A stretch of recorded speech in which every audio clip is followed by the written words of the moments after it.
What is that verse? Let's see. What is strength?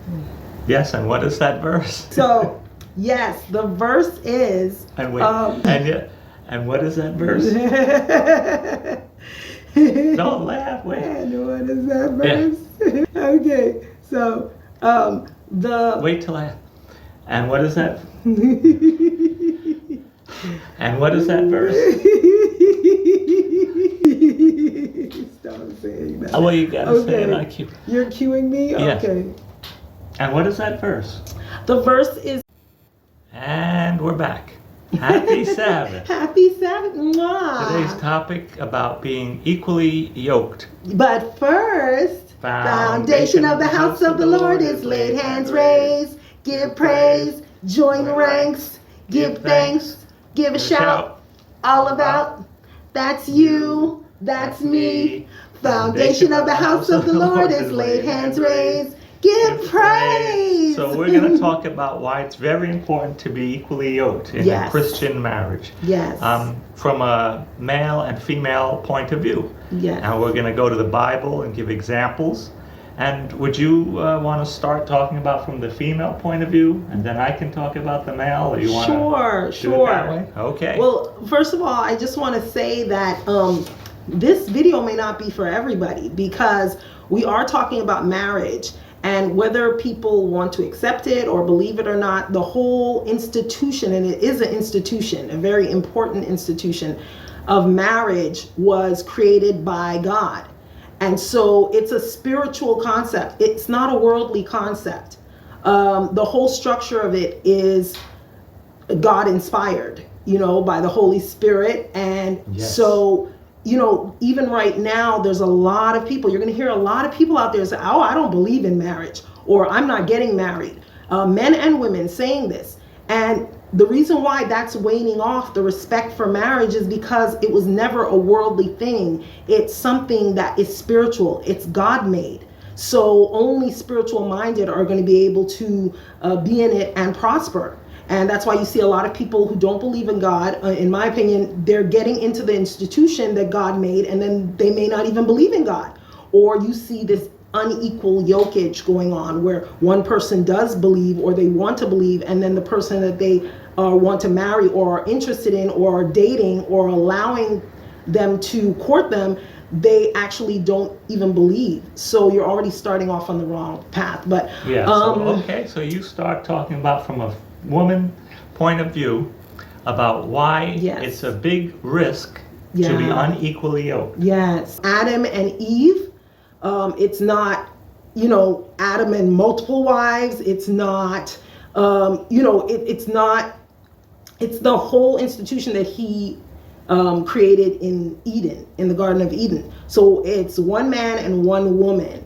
And so any of these other ideas are just worldly. It's not biblical. It's not spiritual. So, if you're looking to put it together, it's not going to work, because it's not the standard. It's not the archetype that Christ instituted. So when we talk unequally yoked, we're talking about, in this case, because you mentioned some other examples of marriages that is not the right structure, like a man and many women, based on some man's mind, but we're different genders, or we're talking multiple genders. In this case, we're talking about two different religions, right? Yes. That's what. So from a woman's point of view and from a man's point of view, what that means. Yes. There's other subjects that we can do in other videos, but we are specifically speaking about, with respect to a man's perspective on this, on the risks of being unequally yoked. That means marrying someone who is not in the Christian faith.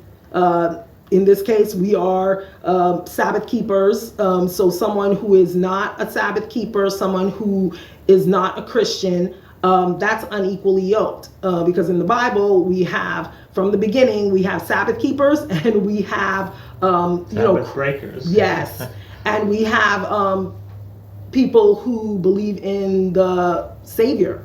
People who don't believe in the Savior. Yes. So we're coming from that perspective, but just to give you the structure that God instituted, it's Adam, it's Eve, it's the Garden of Eden, it's one gender, it is not multiple spouses, it's not any of that. Yes. Woman, one gender man. Yes. And the same religion. Yes. Okay. So that's equally yoked. Yes. So from the woman's perspective, I'm just going to say that, there is a verse, in Amos 3:3, I believe it is, that says, can two walk together if they don't agree? So right at the outset, the scripture is saying that if you are unequally yoked, that means that you don't really agree on something that is very, very important. In this case, we're talking about religion. So you don't agree on it. So right at the outset, you're forcing something that may not, it's not instructed in the Bible. So already you're on shaky ground. And the Bible says it's very important, the foundation that you build, that you have to build on a strong foundation, and that is Christ. We have a verse in the Bible that says in Ephesians chapter 5, verse 22, it says, wives, submit yourselves unto your own husbands as unto the Lord. Now, this is in a Christian marriage. This is what the Bible says. Now, some people have a problem with traditional values such as that, but the reason for that is it's not saying that the woman is of lesser value. It's for protection. It's the way that it is structured. The son submits unto the father when he came on earth, and the word became flesh. In the same way, a wife submits herself, not because of any flesh, but because that's what God said. That's the way his institution is set up. And there's no like two heads. There's one head to a household, and that's the husband. And then you have the wife submissive unto the husband. But it's a beautiful thing, because when it's supposed to pattern itself after the relationship that Christ has with his church. And it's going to be harder for the woman to submit if the man is not following God, and she is. That's right. Because she's going to be conflicted to try to follow God and follow or submit to her husband. Yes. And they're going to be conflict. Right? Yes. My husband's so wonderful, because he reminded me of that, how that is what I'm getting at with respect to, the risk that a woman takes on. If you are unequally yoked and you're not of the same faith, but you're supposed to submit to this person that is your head, which is your husband, he's supposed to be submissive to God. So if he's not submissive to God, then you're in trouble, because he's a law unto himself, but not in a good way. He's not following any kind of law that's in accordance with your faith. So basically, you kind of opening the door to having a very, a very conflicted marriage, to say the least. Right. And so from this man's point of view, why a risk is involved when a man who is a Christian marries a woman who is not a Christian is because the man is in a position of authority. Now, as a leader, they're always scrutinized. As a person in charge, let's say this man is like the president of his company or something, and the woman is kind of like, and we have Bible examples where the woman turns the man's heart away. Yes. So it's going to look worse on the man, because not only is his heart turned away, but he's in a position of power, and he can use that for evil. He can abuse his power. Yes. So that's why it's a risk in that sense, that where a man's in charge and he's following after the wrong notion, then it's going to affect not just the woman and the man, but his whole company or his house. If they have kids, it's going to be very confusing. Yes. And especially with unequal yoke, the kid's going to lean one way or the other. If he likes the mother or the father more, it won't even matter who's right. They're just going to lean toward who they identify more with, and that's going to make the other person look less than and put upon in a bad way. So this is where the head of the house, the leader, is going to be like in a risky position, in there. A very bad situation. Well, not only that, if you marry someone that is not in the Christian faith, they're not going to believe or be in submission to God with respect to submitting to their husband. Well, so 2 Corinthians chapter 12, verse 8 and 9, I believe, it says, concerning this thing, I plead with the Lord 3 times that it might depart from me. See, Paul had some kind of illness, with his leg or something, or his hip. His eyes. And he was asking the Lord to take away that illness from him. And he's saying that God said to him, "My grace is sufficient for you, for my strength is made perfect in weakness. Therefore, most gladly, I will rather boast in my infirmities." This is what Paul said. So God said, that the power of Christ may rest upon me. Yes. You can only do it through Christ. Yes. So any woman that's in a situation, don't feel like you're in victim, you're in trouble, because with God you could do anything. Do all things. But he said that his strength is made perfect in our weakness. So us being, the weaker vessel, that's no reason to despair. You can still save your marriage by your conversation. The woman's conversation can win the man over. It even says, and how to do that, meek. Yes, with a meek and quietly, spirit. That you're able to, with a meek and quiet spirit, you're able to win your husband back, and that's with Christ's help. And Christ doesn't lose any battles, as you know. We win. So, this is, the risk is big if you are unequally yoked, though. So we wouldn't advise it to anyone. And, just seeing it from a woman's perspective, for you to do that,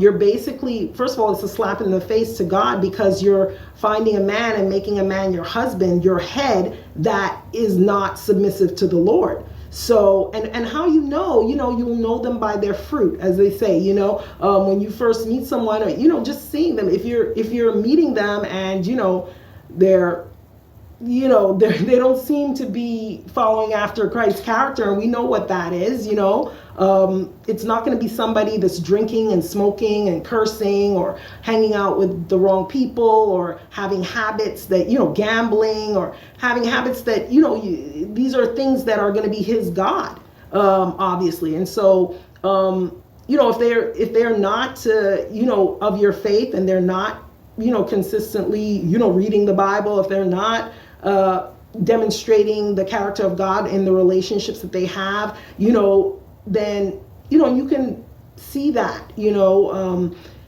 remember, may not want to make them, your husband. And same thing with a man. My husband speak to it with regard to, with men. It's a risky endeavor to make someone your wife that is not submitted to the Lord. The man is more of a risk, because he's the one that has to ask, usually, the woman. So the woman has no risk at all, because usually, unless she asks the man, but it's not in her power to get married anyway. It's the man. So that's a big risk. Yeah, that's true. The man has. So you better think twice, and maybe three times, because don't just try to work things out ahead of time. Yes. And then, like I say, we're equally yoked. We believe in God and the Sabbath and everything. Yes. So we have no discrepancy there. So any discrepancies we can work out through God. Amen. So we just wanted to say that and encourage everybody. Yes. I want to share some Bible verses if I can too. There's a lot of instruction in the Bible with regard to marriage and getting together and choosing a wife, choosing a husband. Just keep in mind that the Bible talks about the marriage between a husband and wife. Right. Once again, we're talking about husband and wife, a man and a woman, how that should pattern Christ's relationship with the church being the bride, And the husband being in the dying for the church. Yes. Dying for the bride. Yes. As Christ died for the church. Yes. He's laying down his body for his bride. And that's what Christ did. And that is something that your husband does. We won't know as women what it is to actually ask someone to share your life with them, because it isn't our role. We're not supposed to be the one asking. You better not be asking. The man is the one that is to ask the question, and, he is deciding who he should make his bride.